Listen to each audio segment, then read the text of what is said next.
Heyo everybody, and today we are back with more experimental. This time they have updated some more things. A lot of bug fixes now actually work and all that. I don't really care. Who cares? What we actually care about is these weapon tweaks. And today they have gone over Gunner's primaries, and I knew that I probably wasn't going to like it. So let's get on to it. Reduce the cooling effect of cold as the grave. Used to, it was, what? 0.3 second, cooldown, and now I'm assuming it's a 0.1. I don't actually know the numbers, I just know that they reduced it, so it's not as good. It was the best in its tier, and it basically just invalidated any cooldown that you had. Aggressive venting now significantly reduces the time it takes to recover from an overheat. I don't know if it tells you, but I'm assuming it reduces it by half. That's what I'm assuming. It reduces it from 10 to 5 seconds. It's still not good. That's 10 out of 10, like, still not good. It doesn't do any damage. It does, what, 50 heat damage, whatever it actually does, and it's a 100% chance to fear. Which, note, on bigger targets, every enemy has a fear reduction chance, so on Praetorians, it is a 50% chance to fear. I still don't think it's good, because you have to overheat and take like 5-6 seconds from firing Lead Storm. And plus, it's hard to trigger when you want it to, unless you're running Burning Hell or something like that. Move some of the bonus from improved platform stability to the base gun. Okay, I don't see why they would do this, but sure. Now instead of a base spread 20%, you now have base spread 25%. Okay, and they nerfed this slightly. 5%'s not going to matter. I'm still taking this in T1 unless I'm running Burning Hell. I have clicked on the wrong thing. Magnetic Refrigeration Mod now significantly reduces the delay between cooling. This will only matter if I'm running Burning Hell, and it is fantastic. I love it. Reduced base stun chance. Okay, yeah, I get that. The gun fires insanely fast, about 15 rounds per second, right? 15 rounds per second. And the stun chance was 20. Added a stun chance bonus and increased the stun duration on the stun mod, also named it to improve stun. So it's now, it was a, what? Was a 30%, I think it was a 30% chance, and then they reduced it by 10. And now it is a 20%, or it's a 40% chance with improved stun, and it goes to 3 seconds. So they buffed it slightly by giving it an extra second stun and a 20%. It's gonna be good on bullet hell. It's gonna be good on bullet hell. This is definitely what I'm gonna be taking on bullet hell now, instead of blow through rounds. That's probably the only place this is going to see use is bullet hell. It still will be a nice buff to it, but blow through rounds just upgrades the DPS of miniguns so much that you don't even need a stun. Shorten the base spin down time and increase the bonus of magnetic bearings. That one's gonna hurt.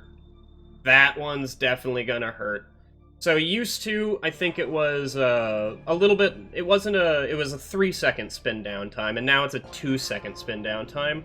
And magnetic bearings used to be a 3-second increase to that. Now it's a 4-second increase, just to get it back to 6 spin down time.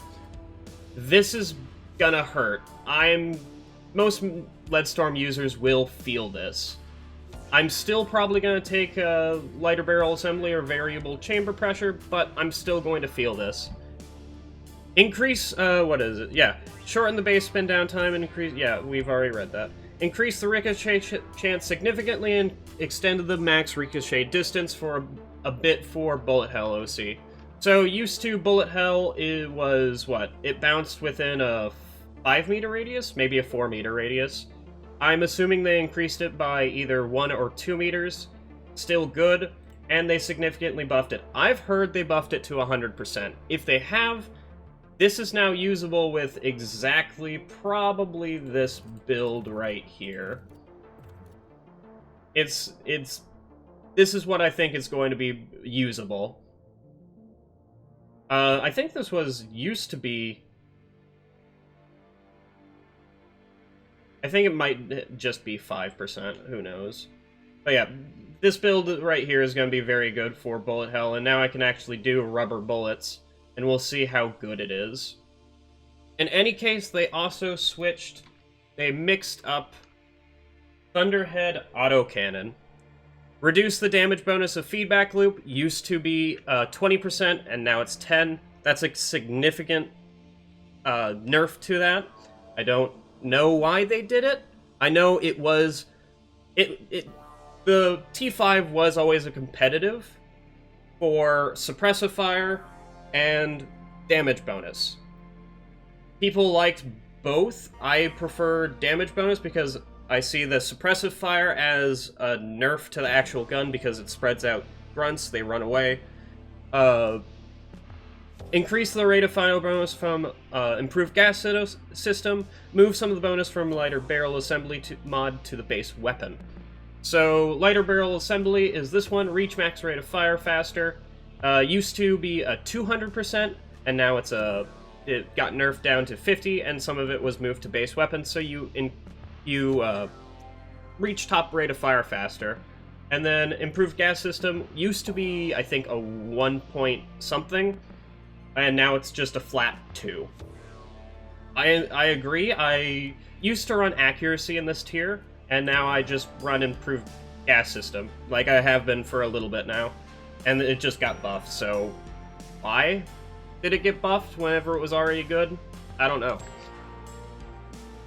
Increase the direct damage penalty and reduce the effect radius of the Carpet Bomber OC.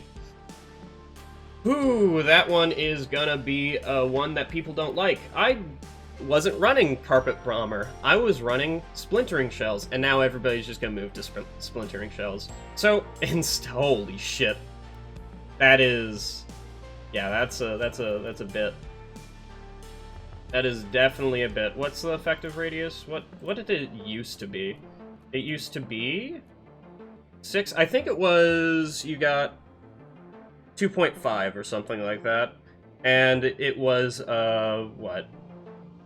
I think it was a 5 damage, so minusing its damage by 2 or 3, I think. That's definitely a nerf. People are just gonna run Splintering Shells now.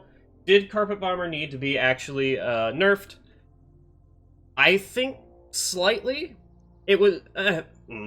So, the problem with Carpet Bomber is that it specialized in taking care of trash mobs like grunts, slashers, and swarmers. It didn't really work too well whenever you wanted it to do single target damage like guards, Praetorians, and anything else in the game.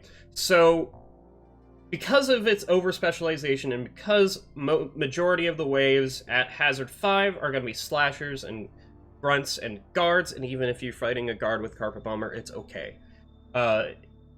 It was very, very good for Hazard 5. But as soon as any bigger target came out, like a Presser or a Praetorian or a bulk detonator came out, or even a random dread spawn, you're going to be crying.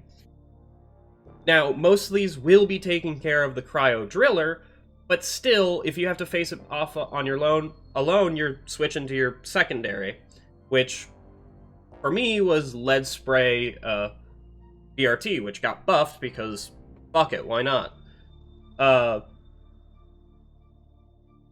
So I didn't really have a problem. The only problem I would have had is for bulk detonators, because you need to DPS those things down as fast as possible. And now this is...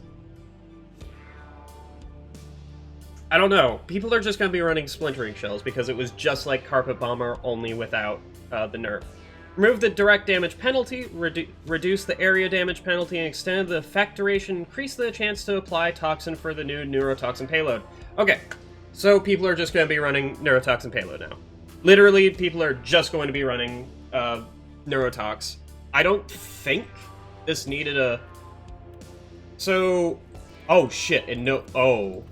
Okay. So, used to, with max damage, you would do 18 damage.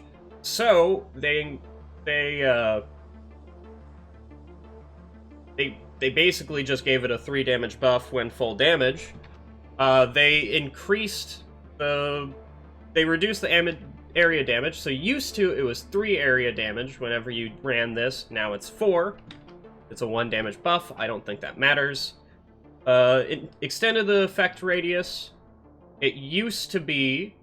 That's a big radius. Oh, wait, no. Effect radius 2. I don't think that got changed. And increase the chance... I think it was a 50% chance to apply, or 30%, but the chance to apply didn't matter. Didn't matter in the slight, because you would just shoot, like, 3 or more times. Yeah, this got buffed massively, and now it's, I don't think it needed a buff. It was still... people thought it was a competitive mod. I liked it. I thought it was very good. And now it's an even more competitive mod. And it's just replacing Carpet Bomber at this point. I don't think that it needed this big of a buff. Though, you could argue that 3 damage and 1 damage, respectively, doesn't really change it. Oh well. Replace the reload speed bonus and fire rate growth bonus on the combat mobility. What?